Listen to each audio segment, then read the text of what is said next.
can't see ourselves, but I know that we're both in frame. Oh yeah, I look, you see it a little bit. Like a little I see bit. both of us. Nothing super crazy. I gotta tap it. Okay. Do your thing. I felt it. The universe knew. So we're out here right now during the lunar eclipse in Pisces, and I have my good friend Angelfish Astro here. Hello. How's your eclipse been so far since coming out this way? Honestly, all right. Lunar eclipse in Pisces. I am a Scorpio rising, Cancer sun, and Mars. So I feel like this eclipse, I've been feeling really good. Okay. Honestly, surprisingly, because the last couple of eclipses has been, kicking my ass. So, not gonna lie. But I feel really good this eclipse. Like, I feel like a sense of optimism coming, a sense of... I actually went to a sound bath last night. How was that? It was really good. And they had at the beginning, they said, what's one word to describe yourself under this lunar eclipse, or how are you feeling, or what's your intention? I said, I feel explorative. Like, I'm just exploring, not only physically, because I live in Florida, so I'm out here in California, but like exploring my feelings, exploring who I am, like in my mind, outside what I want, like just exploring everything, what I want from life too. So yeah, no, I mean, I feel really good. Not gonna lie, like I think being a Cancer, the eclipses affect us. Like just the lunar cycles affect us, period. But so it's very intense energy. So I was feeling anxiety beforehand. I think I just needed to land here. And since I feel really good. So yeah, I'm excited for this eclipse cycle. So how are you feeling? I'm feeling pretty good. I think this lunar eclipse in Pisces, for me, I have Pisces in my 12th. So I've been just kind of waiting for the universe to kind of give me the next stage. But I think what's a little bit different from, let's say, this lunar eclipse than the lunar eclipse that I experienced like 5 years ago that like set me off even on this astrology journey. It was in Leo at the time. Yeah. But like I think it's like both of them have a lot to do with artistry and being creative and artistic. And I feel like maybe before it was like, okay, I have like the heart to go do it. And now it's like this lunar eclipse is trying to really have me delve into a little bit more of my like solitude or like my creative, I would say. We're even just doing this out here right now. Just like, hey, might as well link up. Yeah, do something together, for sure.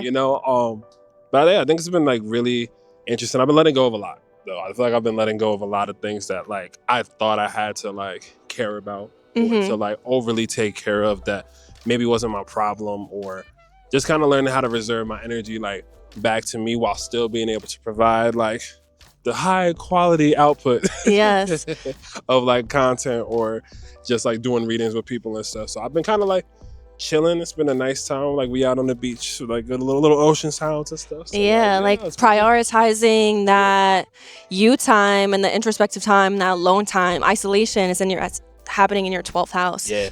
In order to provide the best type of service, work that you can, I try.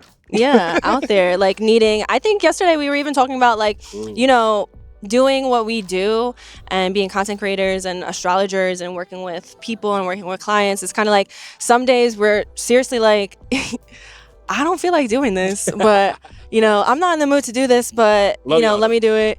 Yeah, no. Love y'all. I love I love astrology. I love working with people. I love what I do, but sometimes, it can be, I think a lot of our work is also intuitive as well. It's also dealing with a lot of emotions. It's dealing with a lot of energy. So sometimes, some days we're just like tired and like we're tired and we'll be straight up. Like, I mean, I don't know if you follow me on my TikTok or my Instagram, but sometimes I'm on the camera and I look back and I'm like, I look a little busted today, but I show up my real self, and if I'm tired, I'm tired. You guys know, but there's still content that I want to put out. But sometimes we need to take that alone time to, be able to put out that good work. If we're just constantly working and working, I think that's going to be a big lesson for you while these eclipse cycles bounce back and forth between your 12th house and 6th house too. True. That balance between mental health, physical health, that balance between, being the most productive you can, but also having that equal amount of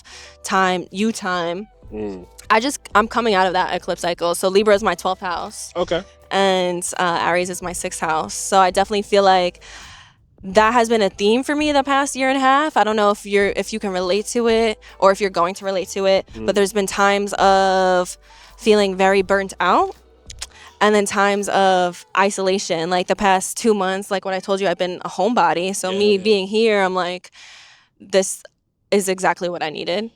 Oh, I'm glad that you get to experience the time frame. We out here and all that good stuff. Thank you. But I definitely understood what I meant by like isolation. I think a lot of like this past bit for me, I've been trying to like be social or like push the envelope or like, hey, I need to work with these creatives here and like, hey, what about this? And I've been seeing that like certain people come through like yourself, which is like, let's go, we out here, let's do some stuff. Yeah, and I appreciate you for that. And then some other instances, it's like, yeah, I would love to. And then it just like falls apart, right? Years ago, that would have broke me. Like, oh my God, like we were supposed to do this before. But now I'm just kind of like, you want to know what? Like that's the universe's way of being like, hey, chill. Yeah. Maybe this is your day to not go ahead and do that, right?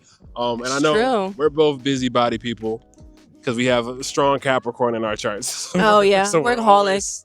Always trying to work. We're even trying to enjoy some time on the beach and we're working right now. Literally, I was like, I'm on vacation, but I'm still working like 2 of my jobs. So what is vacation as a Capricorn? I was working early. See, it was just, but it's okay. I think it's like there's joy in like what is also done, right? And I think like even with the work that we do, it really does depend a lot on the people that we end up interacting with. So like, seeing y'all interact with stuff, and we might be looking at trends just like, oh, we're feeling this right now, oh, we're going through this, and then y'all might pop in the comments and be like, oh, this is happening too, like this is happening to me, this is happening with you on like your page and stuff. Yeah, I love that. I love when people are like, or they'll tell me their sign and they'll tell me like what they're feeling, because then that gives me inspiration because astrology is the observation of patterns. It's like we're researchers at the end of the day. We're like, in the lab, like looking at what's happening. And we were just talking yesterday, we were like, there's some aspects that we've never even experienced in our lifetime. So we're literally observing how this is going to affect the collective. So sometimes in the comments, like, for example, as a Scorpio rising, I've been going through things with my jobs and just picking up different jobs and feeling burnt out, hating a job, leaving a job, needing to stay with a job because I need money. And then in all the comments, all these Scorpio placements or Scorpio risings are going through the exact same thing. And I'm like, this is crazy. So no, that's so cool at the same time, because it's like a lot of people think like we're all alone or like, right? And even though you were saying like, even in this time frame for me, it's a time of like isolation. But it's like, it's an isolation to where I'm not trying to exert more than like I have to. And I feel like it's like, but we do need those times to like not be bothered. We do need those times to like know if we're the only ones that are going through it. And even if we look at the science, it's still that human part of us is like, is it just me? Yeah. Is it only us? And that happens to even people who do this every single day. I think that's just like a human condition thing. For sure. Honestly. But it's really cool to like just be able to observe just how this is going. Like the vibes of even last night. Like I was feeling the moon. You looked up at it, I'm just feeling the ambiance.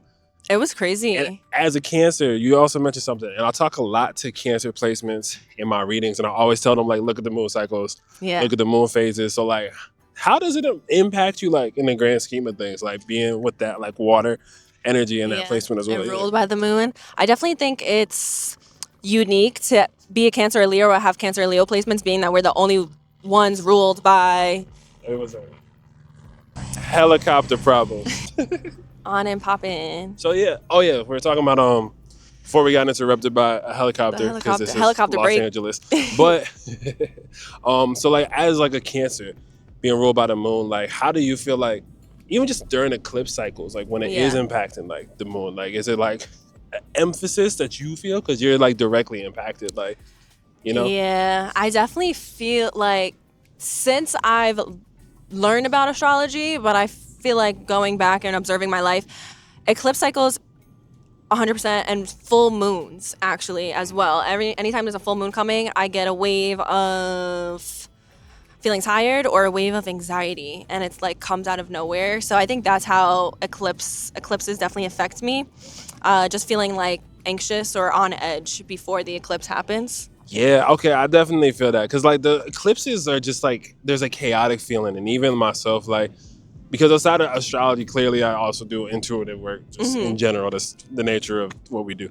But even before the eclipse, forgetting that an eclipse is happening and then just feeling it's like, what's going on? So the other day I was even like, I'm just like stressing. Like there's that little bit of angst. I was just like, but it's coming from out of nowhere. Like nothing in my real life is like giving that to me in any type of way. Yeah, it comes out of nowhere. And then it's like, am I healing something that happened to me from years ago? I thought I was done with this. I thought we were finished, but I think that's also part of like this work that we do and also being healers, that it's like the healing work's never really done. No. But I think never. Healing is not linear. But I think it's like a back and forth like relationship between seeing the stars, speaking to other people, knowing where you're at, and then like the acceptance of self, which is what I think like a really strong part to like why I love, at least doing astrology. It's just like, yo, like you're already made of the stuff that you like know you're made of, but it's like how. And I think astrology explains the how and why, and even the when, if you're with the right person explaining it, right? No, literally. I think that's why I fell in love with astrology. It gave me reasons. Ooh. I'm like the analytical side of me, you know, that Capricorn moon. I'm like, growing up, I'm like, why do I feel what I feel? Like, whatever, I'll just put it on the back burner. And then I learned astrology. I'm like, oh, all right, well, actually, there's a lot of things that are happening that's like, you know, telling me why certain things are going down in my life, or why I actually feel the way that I feel, or just understanding like, I mean, I don't know when you first learned astrology, but what really got me into astrology was learning my moon sign. And when I read up my moon sign, because that's really who you are subconsciously. So from that point, we kept yapping and we lost the footage. But to be fair, I think that we just kind of trailed off into talking about nothing. I'm just kidding. We were really going off, but I have a solution. I figured I'd give Serena the floor to explain to you the upcoming solar eclipse from a perspective of someone who first learned about the moon and all these impacts. Make sure that you give Angelfish Astro a follow over on Instagram as well as TikTok, which is her main platform. Make sure you like, comment, and say nice things down in the chat below, the comment section, because it's not a live video, but whatever. So she knows that y'all want to see her over on YouTube as well. Make sure that you check out all the readings that I have on my website, as well as my newsletter, Under the Stars We Wander. And without further ado, let them know about this eclipse cycle.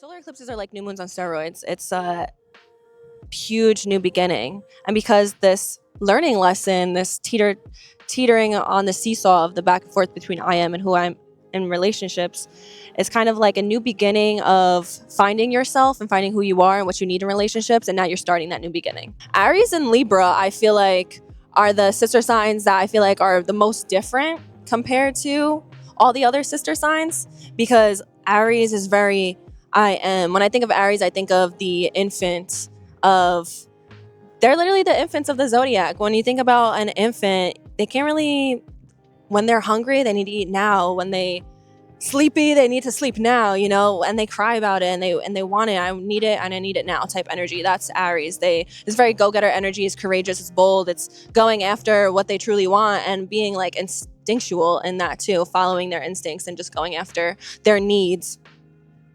Libra is way more passive. They're way more laid back. They were more thinking about the other person.